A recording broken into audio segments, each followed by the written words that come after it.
somos reavivados por la palabra del Señor que vive y permanece para siempre. Y es con esta expectativa y al mismo tiempo con esta necesidad que nos acercamos diariamente a la palabra del Señor para ser reavivados. Reavivados por su palabra es una cita diaria con Dios y con el mensaje de las Sagradas Escrituras. Hoy nos detenemos en el capítulo 47 del libro de Ezequiel. Pero antes de leer, vamos a pedir a Dios que nos bendiga. Querido Padre, al meditar en tu palabra, por favor asístenos con tu Espíritu. Lo pedimos con necesidad, también con gratitud. En el nombre de Jesús. Amén. En el capítulo 47 de Ezequiel nos encontramos con un hombre, es decir, con un ángel que está guiando a Ezequiel en un recorrido para transmitirle un mensaje.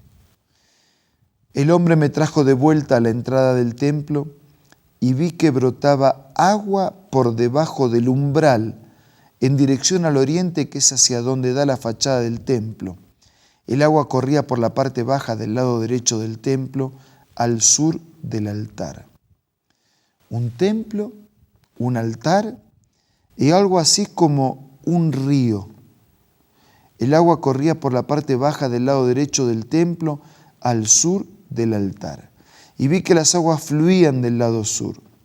Si nosotros continuamos leyendo, el versículo 3, el hombre salió hacia el oriente con una cuerda en la mano, midió 500 metros y me hizo cruzar el agua, la cual me llegaba a los tobillos.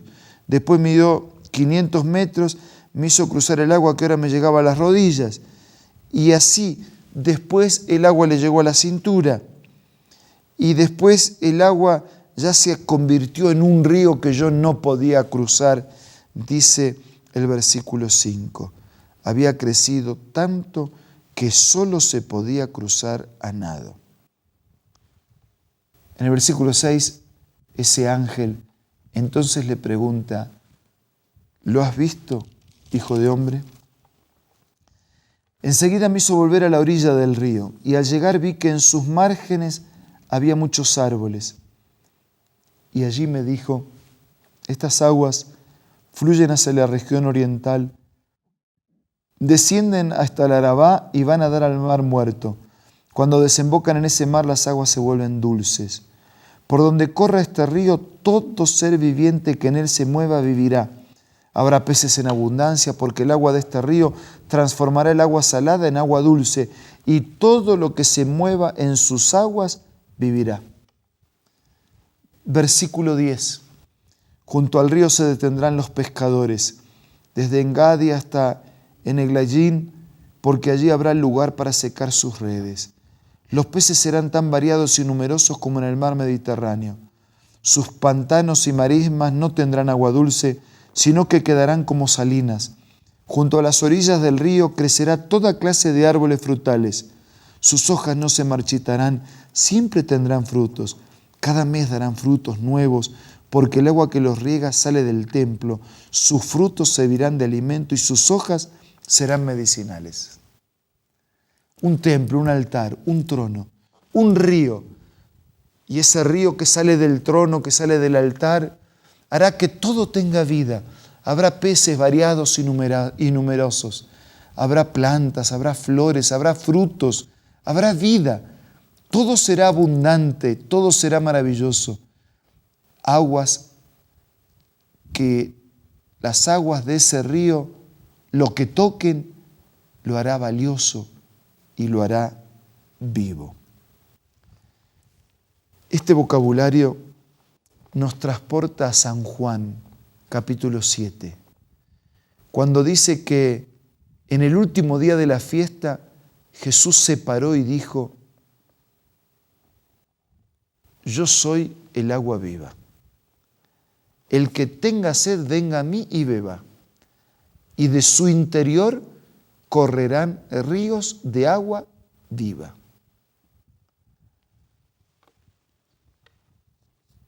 Estas declaraciones nos conducen a Apocalipsis, donde dice que en el trono de Dios, del trono de Dios, sale el río de la vida. Y que en las márgenes del río de la vida está el árbol de la vida. Y que ese árbol de la vida produce frutos todos los meses. Y que comerán para sanidad de las naciones, es decir, para que la vida sea vida para siempre. Proféticamente, Ezequiel está recibiendo a través de esta visión ese río de aquel templo que por la presencia de Dios restauraría la vida, recuperaría la vida y produciría vida. Pero al mismo tiempo nos está mostrando proféticamente hacia el futuro. Cuando el pecado sea terminado para siempre, cuando del trono de Dios salga el río de vida, cuando del árbol de la vida comerán las naciones para tener salud y vida para siempre, cuando ese árbol produzca frutos todos los meses. Desde el versículo 13 en adelante aparecen los límites, la geografía, los límites del país, cómo se repartirá la herencia con las 12 tribus de Israel, tomando en cuenta que a José le va a tocar doble porción, y así la distribución. Dice versículo 14, a los antepasados de ustedes les juré darles este país como herencia, y cada uno de ustedes recibirá su parte. Y por el lado del norte, y por el oriente, y por el sur. Y el versículo 20 habla por el occidente, donde hace frontera. Y por el 21, ustedes deberán repartirse esta tierra entre las 12 tribus de Israel. Y así hasta terminar el capítulo 23. Y en la tribu donde esté residiendo el extranjero, allí le darán su herencia. Lo afirma el Señor omnipotente. Sí, amigos, también hay herencia para el extranjero.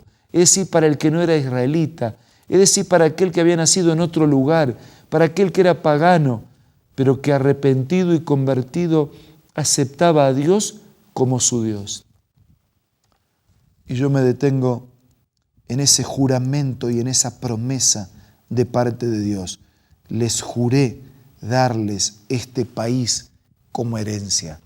Y mi mente se va a San Juan capítulo 14, cuando Jesús está con los discípulos, está enseñando, está compartiendo con ellos su ministerio, los ve afligidos y les dice, no se turbe vuestro corazón. Si ustedes pueden creer en Dios, crean también en mí. En la casa de mi Padre muchas moradas hay. Si así no fuera, yo ya se los hubiera dicho. Yo me voy a preparar un lugar. Me voy a preparar un lugar para cada uno de ustedes. Y vendré otra vez. Maravillosa promesa. Vendré otra vez para que donde yo esté, ustedes también estén. Así como en el pasado Él había jurado dar aquella tierra como herencia, el Señor retoma su juramento, retoma su promesa, y lo que le dijo a los discípulos es también para nosotros. Yo me voy, preparo un lugar en el cielo, en la eternidad, una casa, una herencia, una vida. Vendré otra vez. Dios dice, decidió venir a esta tierra Jesús porque decidió que no podía vivir sin nosotros. No lo merecemos, pero Dios vino a esta tierra porque decidió que no podía vivir sin nosotros. Vivió, murió, intercede y volverá. La satisfacción, la realización del Señor es que compartamos con Él la eternidad.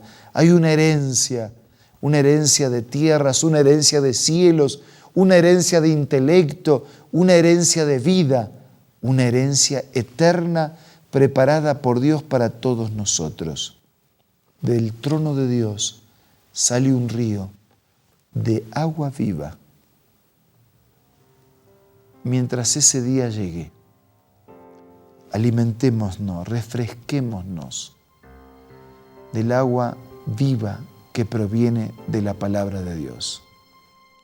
Hoy ahora, todos los días, siempre.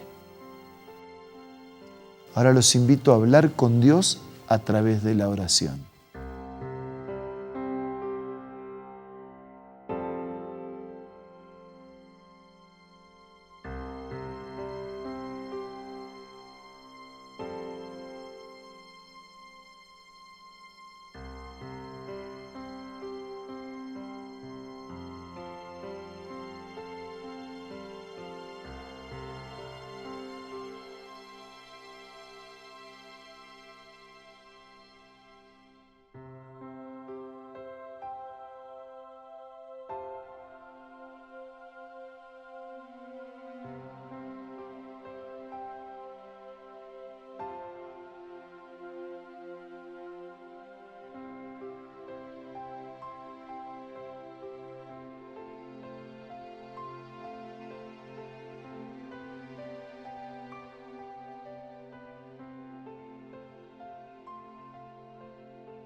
Padre nuestro que estás en los cielos, gracias Señor por tus promesas.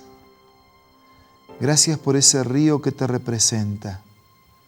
Gracias por esa vida abundante que nos das.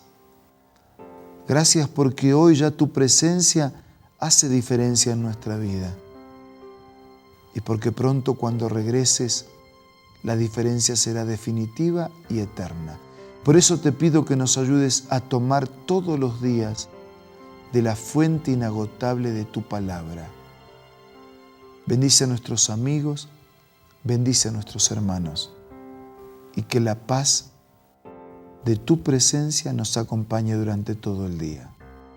Te lo pido y te lo agradezco en el nombre de Jesús. Amén. Muchas gracias amigos por acompañarnos. Fue muy bueno estar juntos hoy. Y si Dios quiere, esperamos también estar mañana.